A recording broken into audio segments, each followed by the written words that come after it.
January, of course, is the month of New Year's resolutions. At the beginning of January, most of us like to make promises to ourselves, think about how we are going to do better in the coming year. And then suddenly January is over and we are looking at February and March, because February is a pretty short month that kind of disappears without us knowing.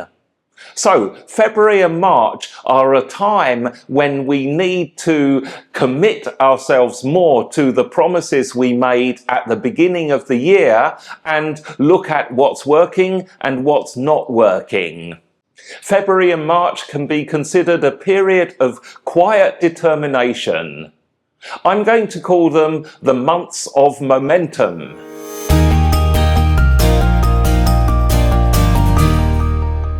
So in this video, I'd like to share with you 3 tips that will help you to maintain your momentum through February and March. If this sounds interesting, keep watching and get the 3 simple ideas so that you can move forward. If you're new to this channel, thank you very much for clicking on the video.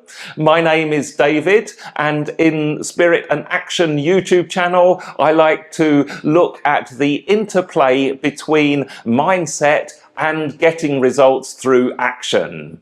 So the Spirit and Action YouTube channel serves as your guide to energy, mindset, and focus. Join us for inspiring ideas, insight reviews, and cutting-edge tech. Videos that will boost your spirit and produce daily focused action with results. That's what we're all about then. Now, I promised 3 tips. Let's get into the video with tip number 1. This is refine, don't restart. When we get to February, we might be looking at the promises we made and we might be feeling a little bit despondent and thinking, oh, I'm just never going to achieve these things. Often positive habits have been dropped, goals have not been achieved, and perhaps you're thinking, well, what's the point? I'll just carry on as I always do. Rather than giving up on your New Year resolutions or the promises you made to yourself, it's much better to just look at them and see how they need to be changed in order to make you successfully reach them. After all, when you set those New Year resolutions, you were probably thinking along the right lines. These were the good things to do for you. So don't just give up. The best thing to do is kind of have an audit of your goals. We can't always set goals perfectly. We don't know what's coming down the line, and we have to make sure that our goals are flexible enough to fit into the kind of lifestyle that you have. So don't be ashamed if your goals aren't working. It might just be a kind of planning error where you were a little bit unrealistic when you planned them in the first place. I'll just give a couple of examples here. So we'll just stick with some fairly traditional examples. Let's say you set a goal or a habit to read 1 book a month. And then we're into nearly the middle of February, you're a month and a half in, and you haven't even read 1 book yet, let alone started the 2nd. So probably the error here is that if you are serious about reading a book a month, you need to have enough time to do the reading. It might well be that you are just not spending enough time reading. So in this case, you'd need to think to yourself, okay, where can I find time to do more reading? The question then would be, what actions can I drop in order to create time for this activity? Here's another typical example. Let's say in January you set a promise to exercise 5 times a week. And then lo and behold, you find that actually you're only exercising 2 or 3 times a week. In this case, you might need to audit and consider your exercising. Think about what stops you from doing it 5 times a week. Again, this could be the timing of your exercise when you do it. And I'm sure you've heard the advice of many people saying, do your exercise in the morning, get up 30 minutes earlier, or something like that. That could be the solution. Or it might be that your exercise is just too daunting. Maybe you need to change the exercise routine a little bit to make it a little bit lighter, more convenient, and easier to do in your mind's eye. You'll have to decide what changes need to be made. The important thing is to look at where you are not keeping up, ask yourself why you are not keeping up with it, and then think about what changes need to be made in order to make that goal more realistic and achievable. Now, tip number 2 is to keep an eye on priorities. One of the reasons people don't keep up with their promises of January is that they basically forget about them. Essentially, what happens is that the daily issues of life get in the way. So, for example, let's say you make a decision to do all your healthy meal preparation on a Sunday, and then you find that there are birthdays, family events that happen on a Sunday. You go to those, you come back Sunday evening, you're tired, and it's a week ahead of work. The last thing you want to do is spend a couple of hours in the kitchen doing meal preparation, so that one doesn't get done, and you revert to Starbucks every day. Or another example is that the boss might give you an urgent project with a very short deadline. It means that for the next 3 or 4 days you have to work long hours to meet the deadline, and then all of the other habits like exercising and so on, reading, they are dropped, and you steadily fall out of this habit of doing those things. If you have an eye on your priorities, at least it's going to be a reminder that even in a hectic time, you still need to pay attention to them. So when life does kind of take over with the urgent but maybe less important matters, you need to have a few strategies up your sleeve to deal with it. The first thing is to make sure that you can adapt. And you can adapt in a number of ways. Here, I think listing can be useful. A couple of lists can be helpful. The first list is to list down where you have empty time.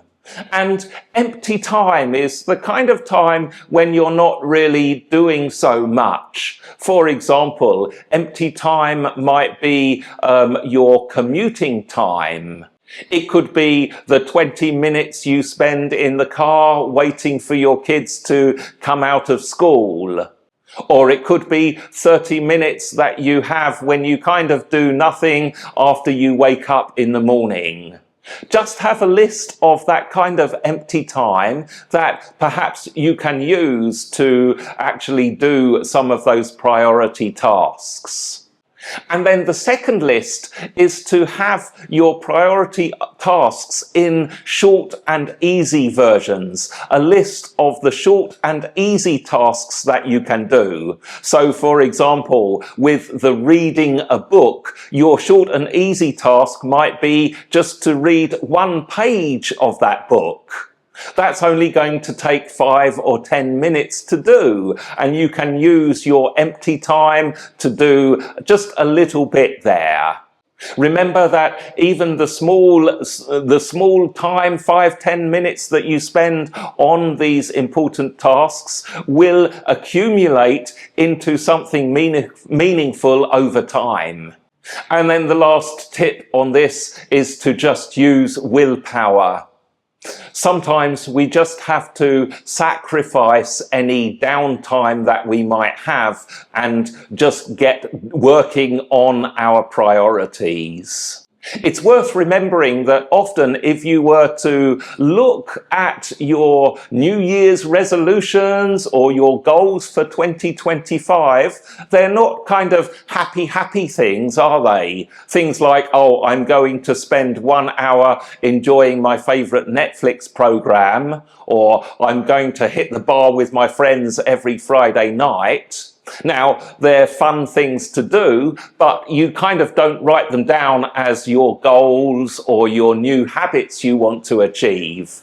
Usually, habits and goals refer to something that is quite difficult to do, or at least not what you might put in your fun category. So doing this will take a little bit of discipline and willpower. And sometimes you just have to accept that and drop the fun things in preference for those more important activities. And then tip number 3 is to record and celebrate. So by record, I'm talking about keeping a record of each time you achieve a certain task. Especially things like habit trackers here can be a good thing. But also every time you have a little win, then make a record of it in your journal, or even have an Excel sheet where you can tick off a little task that you've done during the day. Then you can look at your habit tracker, you can look at your Excel spreadsheet, and you can see where the ticks are, where the crosses are, and then give yourself a little bit of a celebration every time you have achieved it. We need to feel good about what we're doing. So this is the important thing. Especially with momentum, it's worth celebrating even small wins. By doing this, it just gives your brain that extra kind of pleasure hit that will keep you moving back to doing these difficult and important tasks. There we have it then, 3 tips to maintain your momentum in February and March. Tip number 1, refine but don't restart. Tip number 2, keep an eye on your priorities. Tip number 3, record your wins and celebrate. February is a short month. It's gone before we know it, and then we're into March and we're talking about how fast the year is going.